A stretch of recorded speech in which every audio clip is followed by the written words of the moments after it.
Instead, we're going to move into this 5th point, which is talking about matching the sampling protocol that you use to the soil health assessments that you're looking at.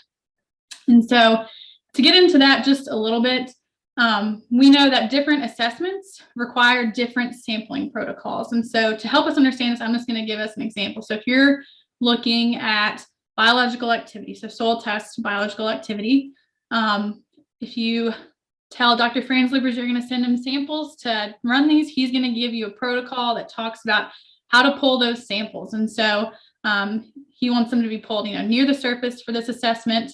And then you send off these subsample, as you see here, off to his lab. And he recommends doing composite sampling because that's what's practical to get the amount of soil needed. And it's what he recommends to get a good sample for this procedure. And so we want to compare that to, okay, this is a different assessment, saturated hydraulic conductivity. So that's what we were measuring with the amusometers here. And it's very, very labor intensive. It has to be run subsurface. It's an in-field assessment as compared to a lab assessment. It's very labor and time intensive. And so you can't really do composite sampling. It's just impractical. And so for these different assessments, we have different sampling protocols. And so it's really important that we match those when we are doing these projects, which might seem pretty straightforward. And like Chris said, some of these things are pretty simple, but they're important. And this is something that we didn't necessarily do the greatest job at. So we want to make sure that we learn from this and can move forward and share what we learned from our experience. And so we did not fully recognize or account for the spatial variability of the management across the fields. And this further limits our ability to assign meaning to the measurements. So not only was our management information not as complete as we wanted, but also we didn't account for the spatial variability. And a lot of this, once again, comes back to this, is due to a lack of time. It takes a lot of time to think through these processes and how you're going to pull samples and logistics. And we just didn't have the time to do that when we were doing this project. And so this also highlights the value of an integrated team approach. It's really important to get the right people involved, to have Alexandra and Carl and their soil scientists to help us make sure we have the right soil type, to have, Dr. Franzleber is the one that's actually running the samples to say, hey, make sure you're sampling like this, to have Chris on there as the agronomist to make sure we are collecting and looking at the right management information. So it's really important to have the right people involved. And so I want to talk a little bit now. I know we only have a couple minutes left, but we're going to talk a little bit about, what is spatial variability of management impact and what does that mean in the field? And so we know a lot about management methods on an overall field scale. So when we're talking about the layer cake, we're talking about these management factors on a field scale.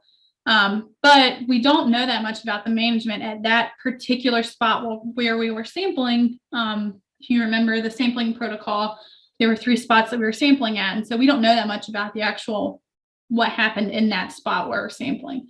And this is especially true when you're looking at pastures, and especially if they're under less intensive management. So I'm going to show an example here to go into that just a little bit. So we're going to bring back our hypothetical example. So let's say we're lucky enough to have this really reliable information about the management. So how do we apply that when we're out in the field? Excuse me. So this is an example of one of our sites. So we'll call this site A.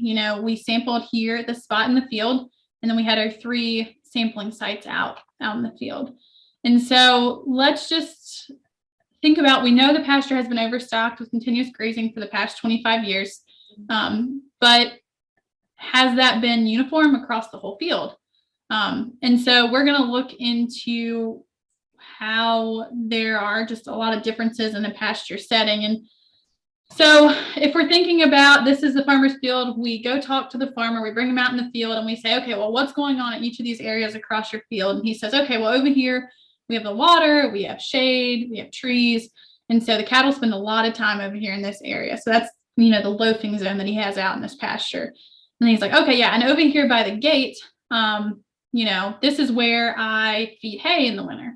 And so this area, has a different, it gets treated differently because that's where he feeds hay. There's more cattle concentration there.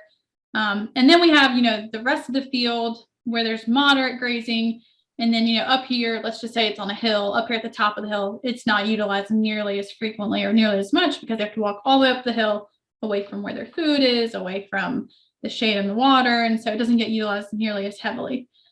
And so if the past management information that we have is suspected to vary like this across the field, then what's the best way to collect representative soil samples for our assessments?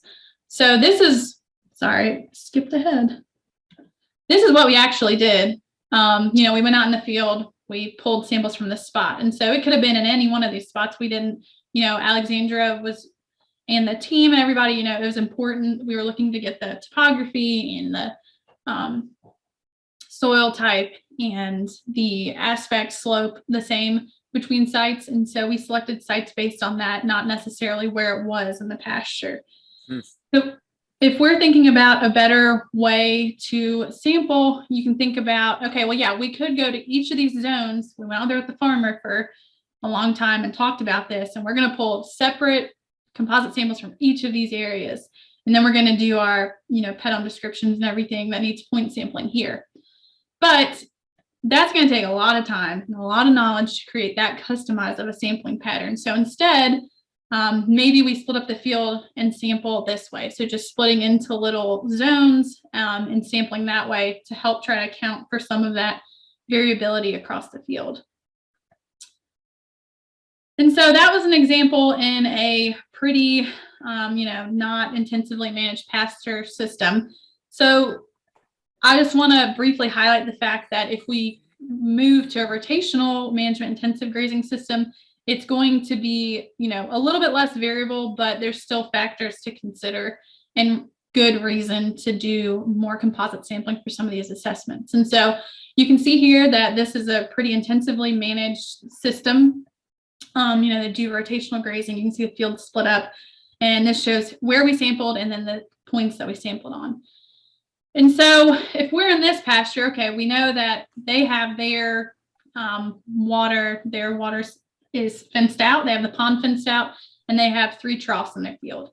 And they have this cross fencing up so that they can do rotational grazing. And so when we're thinking about the grazing distribution, it's going to be pretty even throughout this field because it's just more management intensive. They're controlling where the cattle are and how much rest the grass is getting much more intensively than in the continuous grazing system. But there's still areas that have different factors going on there. So like beside the gate, there's going to be more animal traffic there. And there's also going to be a lot more animal concentration areas around the water troughs. And so that's important to think about even when it's in an intensively managed system. And we still sampled, like we talked about in our protocol, when in reality, it probably would have been better to split up the field and maybe sample this way to help account for the variability across the field.